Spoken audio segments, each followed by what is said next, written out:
Hello friend, my YouTube channel study with Burman में आप सबका स्वागत है। आप सब कैसे हो? उम्मीद करते हैं बहुत अच्छे और स्वस्थ होंगे। फ्रेंड, यदि आप UP triple S C PT exam, UP triple S C main exam, बाल पोषण सेवा एवं पुष्टाहार यानी मुख्य सेविका के नाम से जिसे आप जानते हो, उसकी तैयारी करना चाहते हैं तो हमारे चैनल से जुड़ जाइए। चैनल से जुड़ने के लिए करना होगा एक छोटा सा काम, यानी जो आपको नीचे रेड कलर का सब्सक्राइब बटन दिख रहा है उसे प्रेस करना होगा और साथ ही बेल आइकन को भी प्रेस करना होगा ताकि हमारे द्वारा आने वाला हर वीडियो आपको सबसे पहले मिल सके। तो देर किस बात की, जल्दी से चैनल को सब्सक्राइब कर दीजिएगा, वीडियो को एक लाइक कर दीजिए और वीडियो को अधिक से अधिक शेयर कीजिएगा ताकि अन्य लोग भी जुड़ सके और अपनी तैयारी को सुनिश्चित कर सके। तो चलिए देखते हैं आज की क्लास। आज की क्लास में हमारा पहला क्वेश्चन है, प्राचीन भारत में चिकित्सा क्षेत्र में निम्नलिखित में से किसका महत्वपूर्ण योगदान रहा है। यानी प्राचीन भारत में जो है चिकित्सा क्षेत्र में किसका योगदान रहा है। ऑप्शन है पढ़नी, चरक, भास या फिर व्यास। तो चिकित्सा क्षेत्र में जो है सबसे महत्वपूर्ण योगदान रहा है वो है ऑप्शन बी, राइट आंसर, यानी चरक जो है चिकित्सा क्षेत्र के लिए विख्यात है यानी महत्वपूर्ण है। इन्होंने बहुत बड़ी भूमिका निभाई है। पढ़नी जो है वो संस्कृत व्याकरण इन्हीं के द्वारा लिखा गया है। और व्यास जो है वो आपके रामायण के लेखक है, यानी इन्हीं के द्वारा रचित है। अगला क्वेश्चन है क्वेश्चन नंबर 2, CU की या the records of the best world, west नहीं या वेस्टर्न रहेगा, वेस्टर्न वर्ल्ड लेखक कौन था। आपको CU की याद होगा किसे कहा जाता है, कई बार आपने पढ़ा होगा। ये 6 से लेकर 10 12 हर बुक में आपको मिल जाएगा, हिस्ट्री बुक में मिल जाएगा आपको।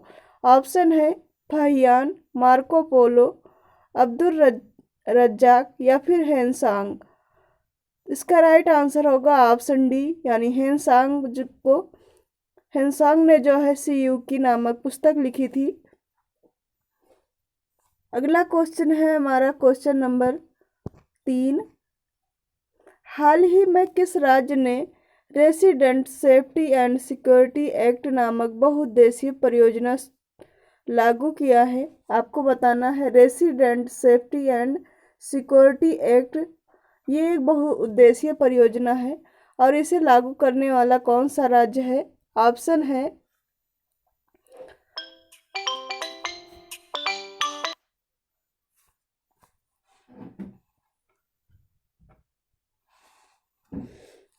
उत्तर प्रदेश, असम, मेघालय या फिर अरुणाचल प्रदेश।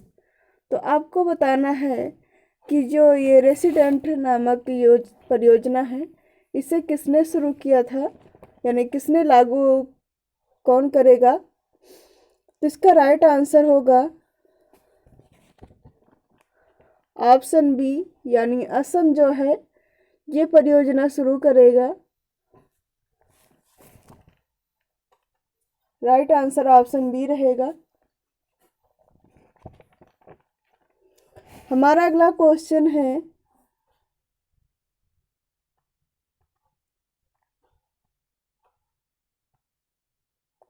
इस क्वेश्चन का राइट आंसर ऑप्शन सी रहेगा, मेघालय रहेगा। अगला क्वेश्चन है क्वेश्चन नंबर 4, संसद के विपक्ष के नेताओं के वेतन और भत्ते एक अधिनियम द्वारा तय होते हैं जिसे संसद द्वारा वर्ष में पारित किया गया था। आपको बताना है संसद में जो विपक्ष नेता होते हैं उनके वेतन और भत्ते एक अधिनियम के द्वारा दिया जाता है, यानी उन्हें प्राप्त होता है। और संसद में वह अधिनियम कब पारित हुआ था आपको ये बताना होगा।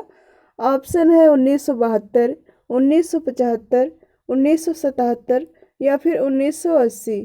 इसका राइट आंसर होगा ऑप्शन सी, यानी 1977 में ये अधिनियम पारित किया गया था। अगला क्वेश्चन है क्वेश्चन नंबर 5, पंचायती राज संस्थाओं में निम्नलिखित में से किन राज्यों में प्रत्यक्ष निर्वाचन से भरे जाने वाली सीटों में महिलाओं को 50% आरक्षण प्रदान किया गया है। आपको बताना है कि वो कौन सा राज्य है। जहां पर पंचायती राज प्रत्यक्ष निर्वाचन में महिलाओं को 50% आरक्षण प्रदान किया गया है।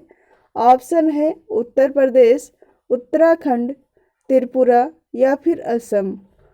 तो इसका राइट आंसर होगा ऑप्शन डी, यानी असम जो है, असम को प्राप्त है, यानी असम ने 50% महिलाओं को आरक्षण दिया है। अगला क्वेश्चन है हमारा क्वेश्चन नंबर 6। हाल ही में किस राज्य में राष्ट्रीय समुद्री विरासत परिसर बनेगा? आपको बताना है।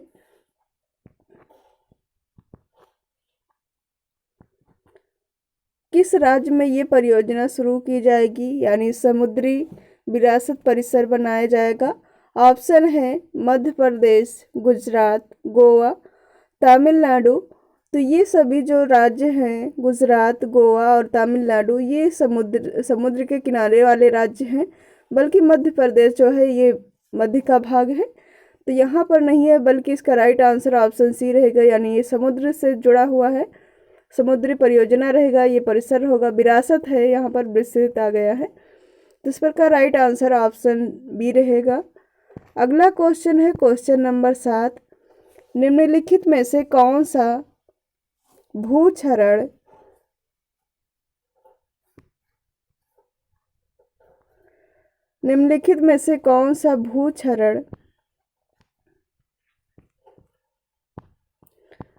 का सबसे कम दिखाई देने वाला रूप है? आपको बताना है कि कौन से अपरदन में भूक्षरण सबसे कम होता है, यानी भूमि का क्षरण कहाँ पर सबसे कम होता है, या फिर कह सकते हैं मिट्टी का कटाव सबसे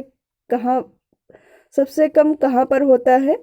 ऑप्शन है परत अपरदन, अवनालिका अपरदन, भूस्खलन या फिर खंड का निर्माण। तो आपको बताना होगा कि भूक्षरण जो है वो सबसे कम कहाँ पर पाया जाता है। तो इसका राइट आंसर होगा ऑप्शन ए, यानी परत अपरदन में भूक्षरण सबसे कम पाया जाता है।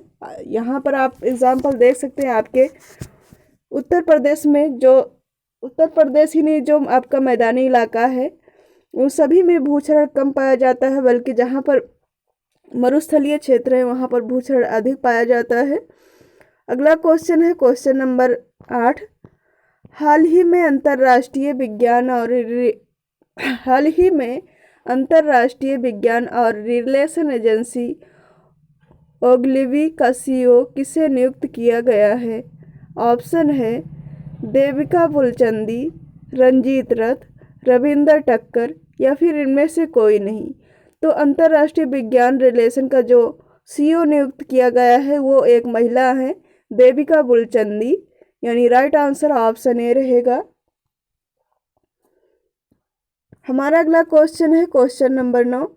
सूचना का अधिकार अधिनियम 2005 के एक संशोधन को वर्ष में पारित किया गया था, जिसमें प्रस्ताव किया गया था कि मुख्य सूचना आयुक्त और सूचना आयुक्त को केंद्र सरकार द्वारा निर्धारित अवधि के लिए नियुक्त किया जाएगा। तो आपको बताना है कि किस वर्ष में एक संशोधन हुआ था, जो सूचना का अधिकार अधिनियम 2005 का था, उसमें एक संशोधन किया गया था, और वो संशोधन कब किया गया था आपको उस सन का बताना है कि किस सन में किया गया था। ऑप्शन है 2017, 2016 या 2019 फिर या 2020। तो इसका राइट आंसर होगा ऑप्शन सी, यानी 2019 में ये इस अधिनियम में संशोधन किया गया था सूचना के अधिकार में।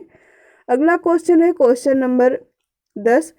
चेतन शब्द का विलोम होगा। आपको हिंदी से क्वेश्चन भी आएंगे, तो उसमें भी आपको देखना होगा कि चेतन शब्द का विलोम क्या होगा। ऑप्शन है अचेतन, जड़, मूर्ख या फिर उपरोक्त सभी।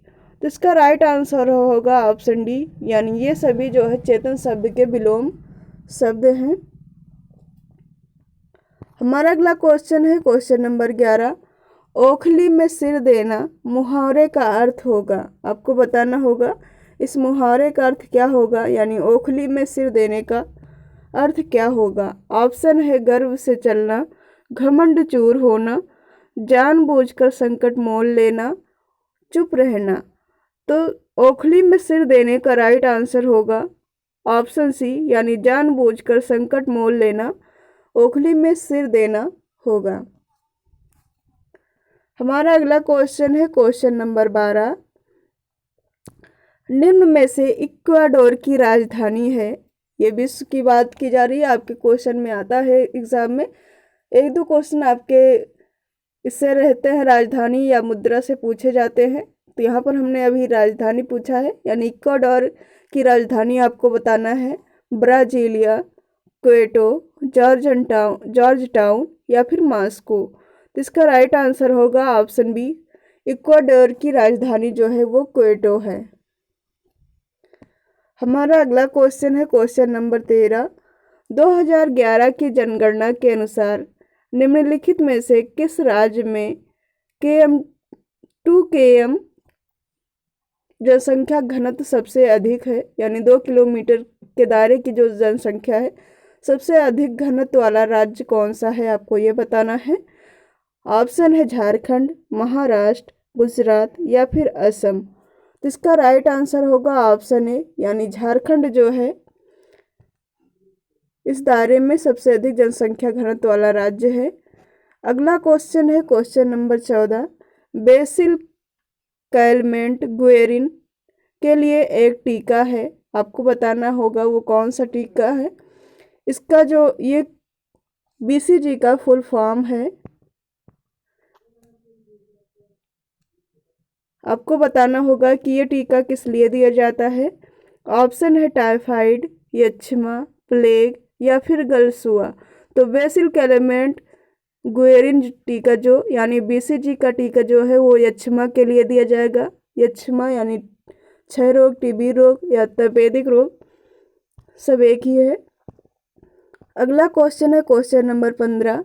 हाल ही में किसने स्वच्छ अमृत महोत्सव के शुभारंभ की घोषणा की है, आपको बताना है कि किसने स्वच्छ अमृत महोत्सव के शुभारंभ की घोषणा की है। ऑप्शन है नरेंद्र मोदी, हरदीप सिंह पुरी, अमित शाह या फिर इनमें से कोई नहीं। इसका राइट आंसर होगा ऑप्शन बी, यानी हरदीप सिंह पुरी जो है उन्होंने स्वच्छ अमृत महोत्सव की घोषणा की है।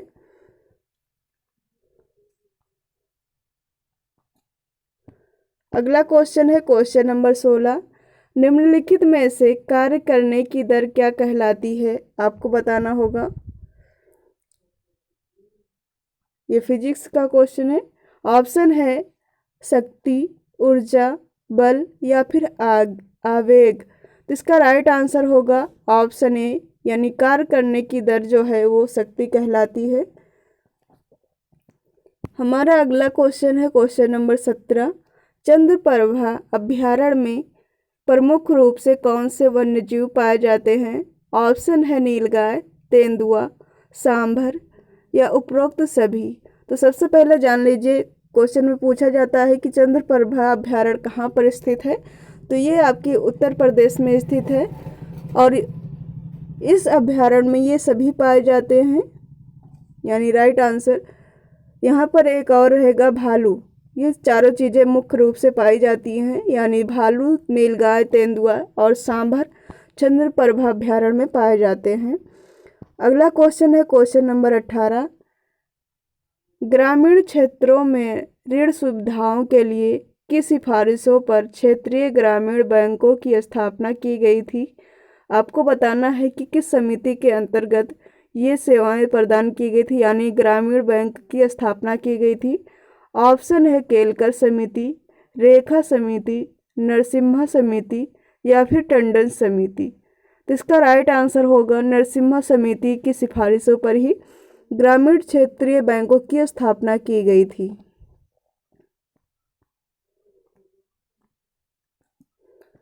हमारा अगला क्वेश्चन है क्वेश्चन नंबर 19। कौन सा राज्य पहली बार रणजी ट्रॉफी मैचों की मेजबानी करेगा। ऑप्शन है असम, सिक्किम, त्रिपुरा या फिर नागालैंड। तो आपको बताना है कि रणजी ट्रॉफी के लिए कौन सा राज्य मेजबानी करेगा। तो इसका राइट आंसर होगा ऑप्शन बी, यानी सिक्किम जो है पहली बार रणजी ट्रॉफी के लिए मेजबानी करेगा। हमारा अगला और अंतिम क्वेश्चन है क्वेश्चन नंबर 20।